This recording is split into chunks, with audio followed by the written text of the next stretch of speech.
आज हम देखेंगे प्रबंधकीय अर्थशास्त्र का महत्व और व्यावसायिक निर्णयों में आर्थिक विश्लेषण का क्या महत्व है। इसके पहले हमने प्रबंधकीय अर्थशास्त्र के क्षेत्र, उसकी प्रकृति के बारे में जाना है।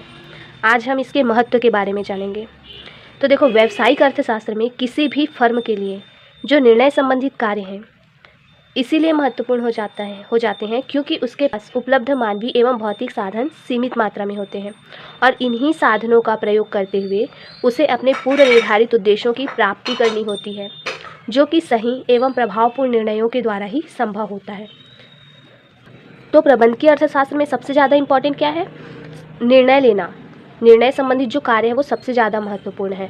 और क्यों है? क्योंकि जो संसाधन है वो सीमित हैं और सीमित संसाधनों का प्रयोग करते ही हमको क्या करना है? निर्णय लेना है, अपने लक्ष्य को प्राप्त करना है। और प्रभावपूर्ण निर्णय के द्वारा ही हम अपने लक्ष्य को प्राप्त कर पाते हैं। यहाँ यह समझ लेना आवश्यक है कि सही एवं प्रभावी निर्णय लेने में केवल आर्थिक विश्लेषण की रीतियाँ ही सहायक हो सकती हैं।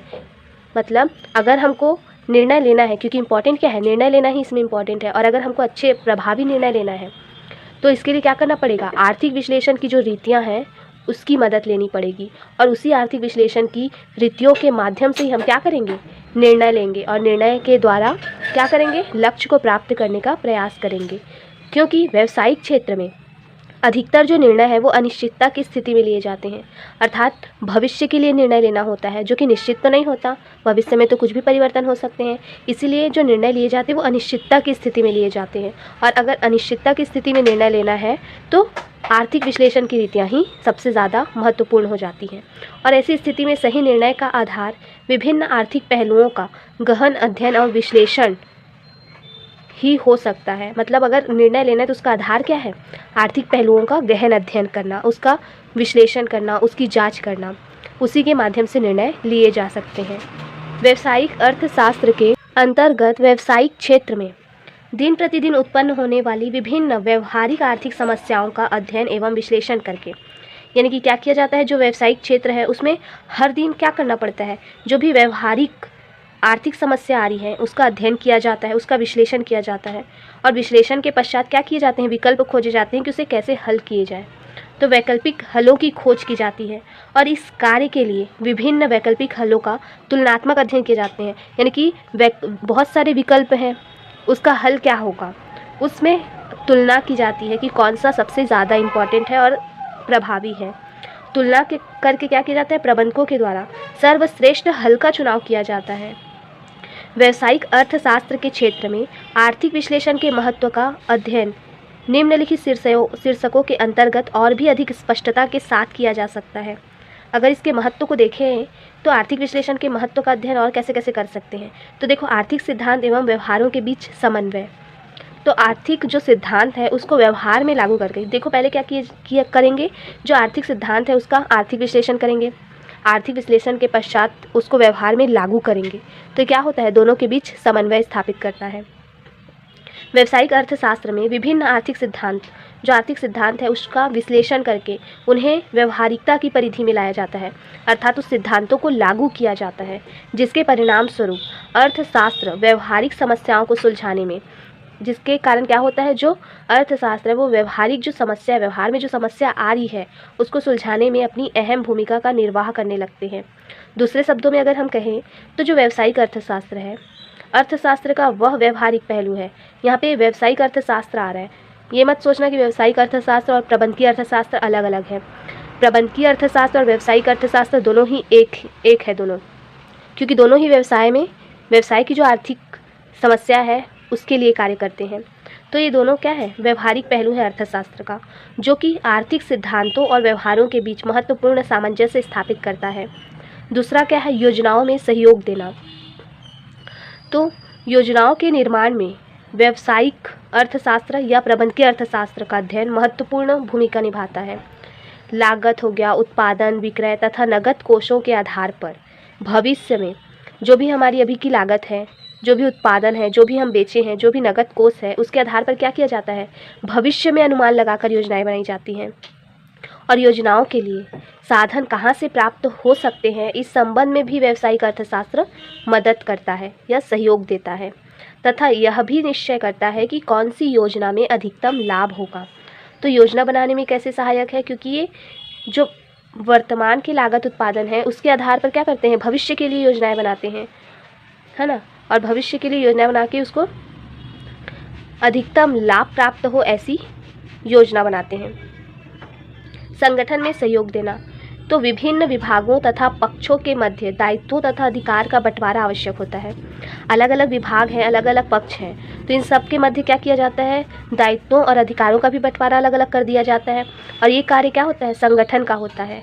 व्यावसायिक अर्थशास्त्र या प्रबंधकीय अर्थशास्त्र इस बंटवारे के कार्य में भी सहयोग करते हैं, मतलब विभागों में दायित्वों और अधिकारों को बांटने में भी मदद करता है ये।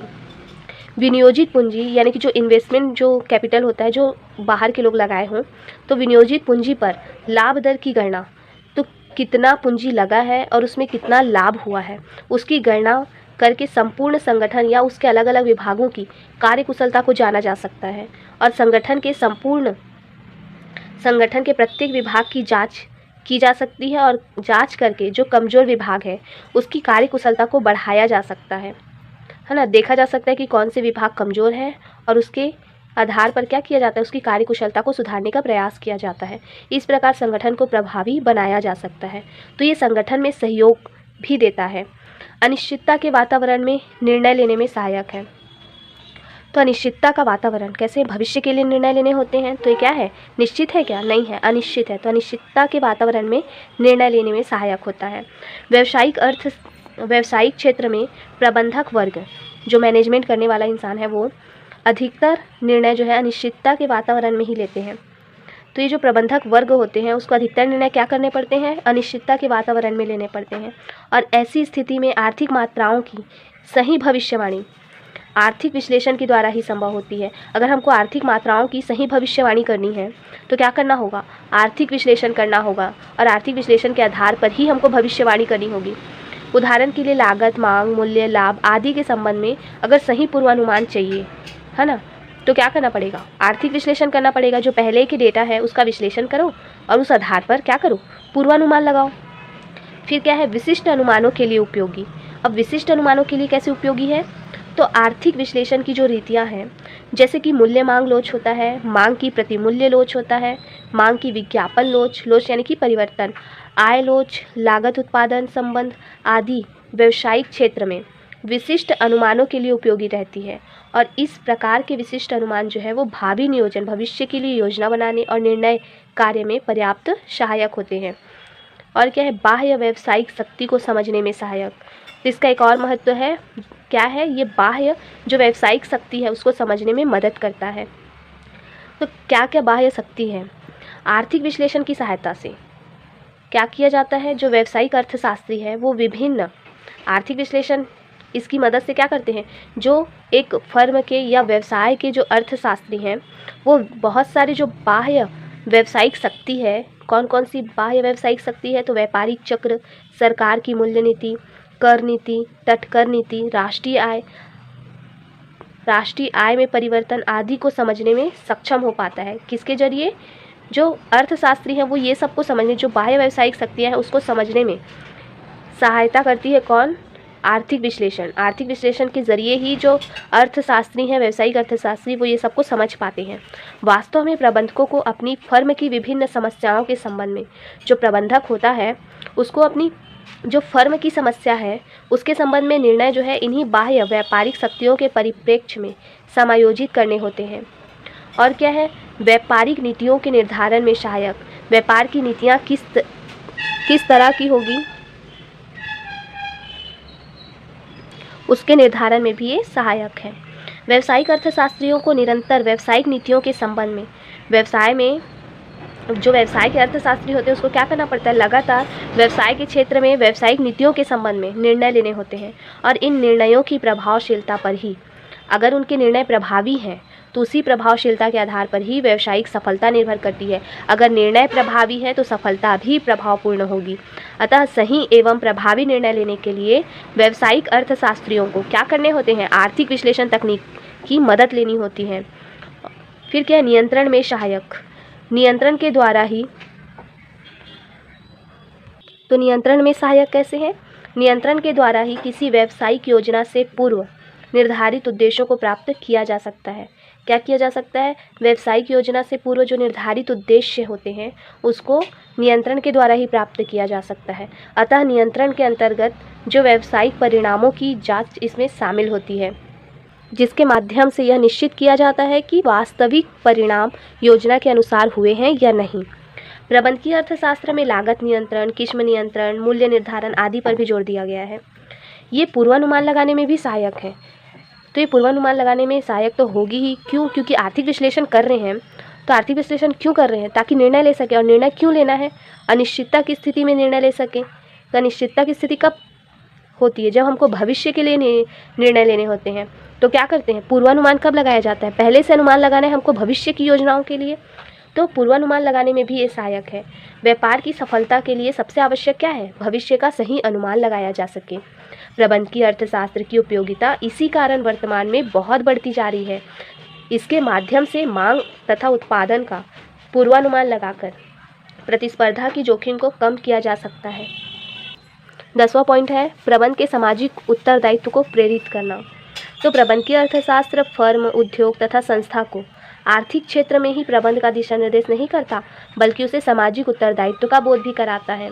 इस उत्तरदायित्व के कारण फर्म की आर्थिक नीतियाँ इस प्रकार निर्धारित की जाती है कि राष्ट्र के उपलब्ध जो संपूर्ण संसाधन है उसका अधिकतम उपयोग हो सके और श्रमिकों को अधिकतम संतुष्टि प्राप्त हो सके, उपभोक्ताओं को अधिकतम उपयोगिता मिल सके, बेरोजगारी की समस्या हल हो सके तथा राष्ट्र का आर्थिक विकास हो सके। तो ये सामाजिक उत्तरदायित्व को प्रेरित कैसे करता है? ये संसाधनों का अधिकतम उपयोग करने को कहता है और श्रमिकों को अधिकतम संतुष्टि प्राप्त हो सके, ऐसा परिस्थिति बनाता है। उपभोक्ताओं को अधिकतम उपयोगिता मिल सके, बेरोजगारी की समस्या हल हो सके। तो ये सब क्या है? सामाजिक उत्तरदायित्व को ही तो प्रेरित करता है। समाज के वर्ग को ही तो लाभ और संतुष्टि प्रदान करने के बारे में कह रहा है। तो ये क्या है? ये ना केवल दिशा निर्देश दे रहा है बल्कि सामाजिक उत्तरदायित्व को भी प्रेरित कर रहा है।